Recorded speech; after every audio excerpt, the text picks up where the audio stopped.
Hey folks, welcome back to Let's Play Fatal Frame 2. I'm CPC Gamer, and despite the insistence of my friends and family, I am not removing this witch's hat. I mean, I can do it if I want to, I just don't want to. Why would I?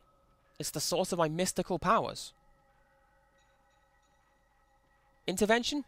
Never heard of them. What kind of music they play? Huh? Oh.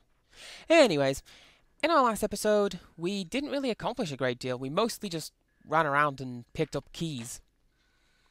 So let's go through this door and into the warehouse, which is apparently different from a storehouse.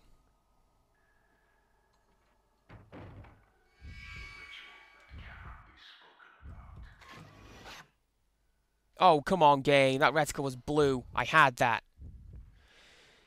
Ah, well. Before we follow that guy, we're actually gonna get a bit of looting.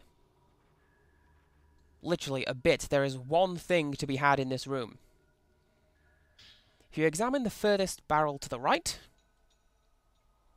get some Type 61 film. If you examine anything other than that precise barrel, you don't get anything. And this is a problem that you've seen several times in this playthrough, and certainly in the last video, where I completely failed to pick up some plot because I looked to the left a little bit. Alright, let's go through that door and follow that guy.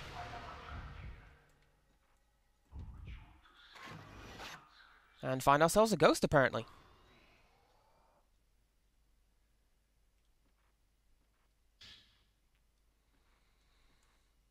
These notes beside us drove me absolutely mad the first time I played through this game. I thought I'd missed notes 1 through 7.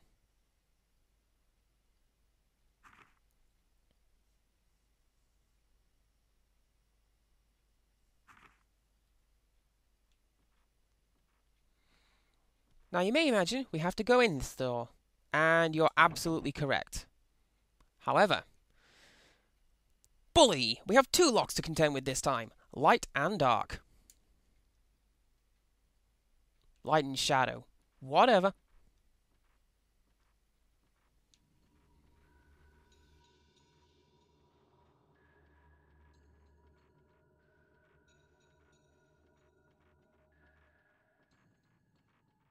Another thing this game is good at is giving the impression that it's wide open, but it's fairly linear, and holy crap, it's the rake!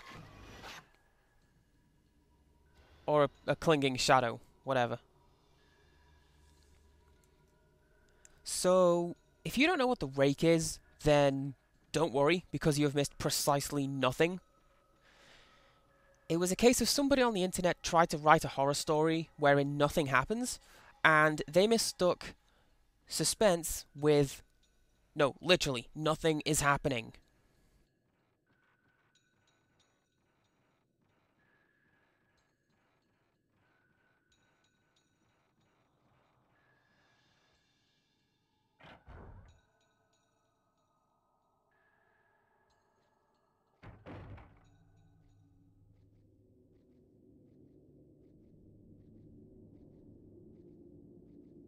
In this room, we find somebody who we've seen a couple of times before,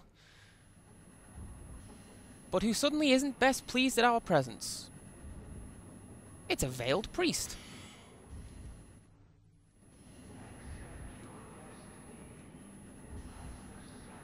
And he mostly just sort of wanders around talking about the ritual and... Did you know that the invisible jailer in Silent Hill 2 did much the same thing? For those of you who don't know, there was one part in Silent Hill 2 where you found yourself in a prison, and there was a monster off-screen stomping around, shouting at you. And you couldn't actually hear what it was saying because it just sounded like a monster making noise. Turns out it was actually speech, and if you speed it up, the guy says, "Ritual," and "Are you sure?" Both of which kind of foreshadow the resurrection ending, wherein you go madder than a box of frogs. But hey, talking about this game, an interesting point of note is the symbol on the priest's veil, which I'll bet you he isn't going to show us, is the same as the, I think it's the gold carving from the first game.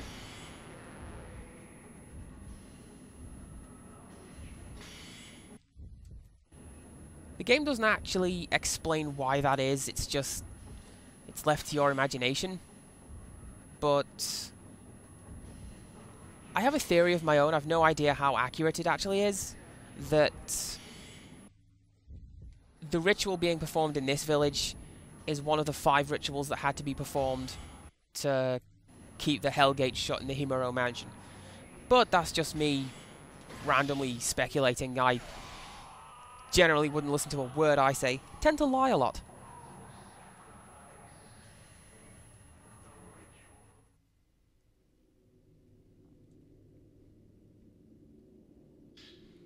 We get a spirit orb when we're done, and at this point I used it to upgrade the blast power-up, since I'd fully filled all the slots in my camera.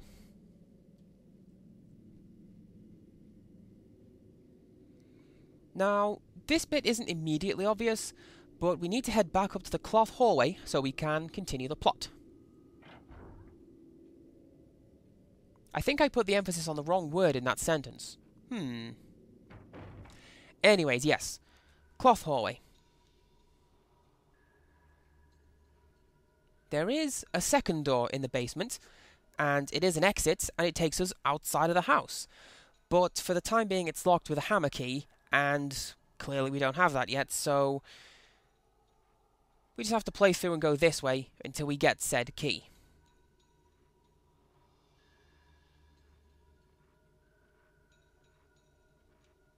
So yeah, as I was saying before the rake turned up and sort of derailed my train of thought and made me forget whether I finished this thought, I like that this game generally gives the impression of being very open-ended when everything you've seen thus far, we have been railroaded through it. I can go and stand in another room in the mansion, but that won't actually do anything. We have to follow this specific route if we want to progress.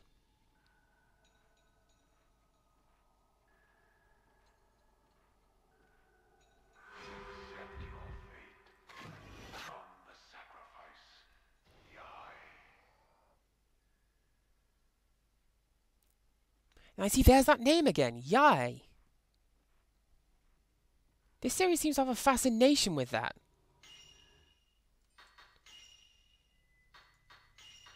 Before we go through the door, I'm going to equip some Type 90 film. You see how I have 58 exposures of Type 90 film? That is due to a bonus function you unlock when you complete the game.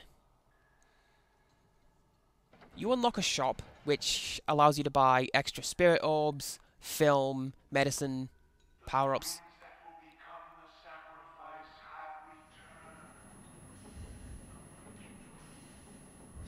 All kinds of cool stuff. And once again, we're fighting this guy.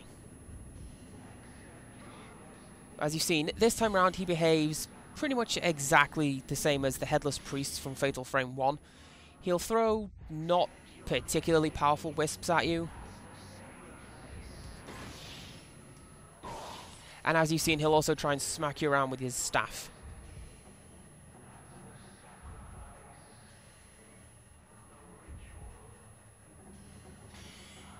Hey, speaking of Ghosts theme tunes, as I was doing in the previous videos, I don't like how a lot of the ghosts have high-pitched whines. It's not particularly pleasant when you're wearing headphones, and I can't imagine it's going to be overly fun for you guys to watch, but sadly there's not a great deal I can do about it. Although I do refuse to believe that nobody caught this in QA testing.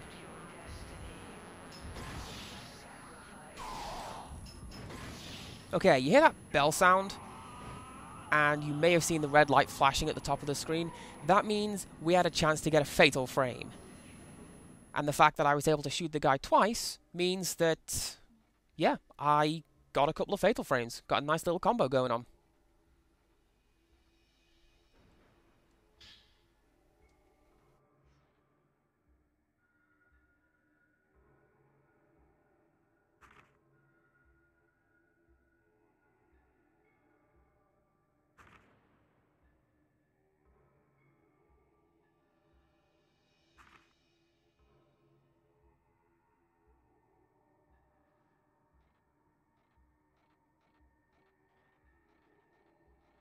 Now, there should be some hidden items either side.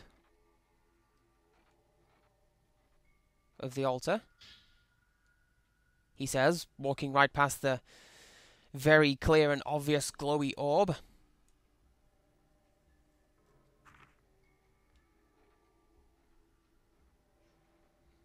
I've said it before and I'll say it again. Can you tell that I've not played this game as much as I have Fatal Frame 1? This whole game is really, really unpolished and hopefully carries the, and this is a phrase I'm taking from one of my friends, the adorable clumsiness that I tend to carry through my games. So yeah, we have some medicine down the side of the altar there. I'm actually going to use it. I've not taken too many hits, but look at this. I have 46 now. This point in my test playthrough, I had 25. I was an absolute tank by this point.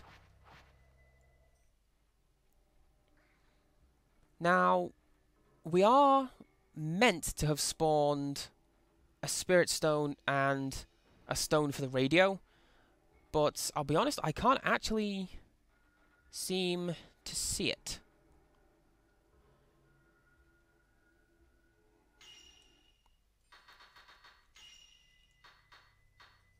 This is what we would have heard, however. The ritual has failed. Why did Yabe run? Why did she not come back? She had. It will not work without twins. Miss Signs. A repentance.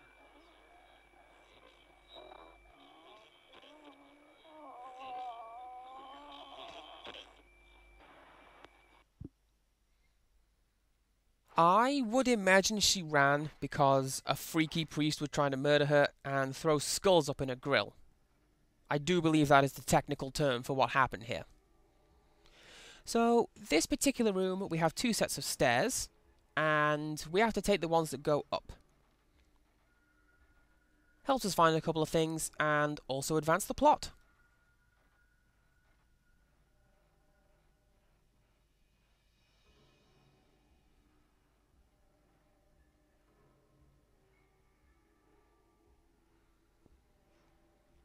Oh, how I long to be able to run again.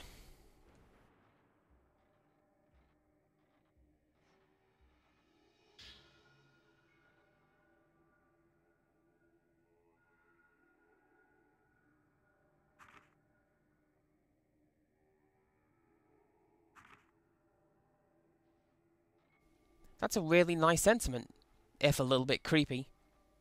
That seems to be another recurring theme throughout the Fatal Frame series. Really nice but creepy sentiments. We also have the C power-up, which is another semi-useful seal that I never, ever use.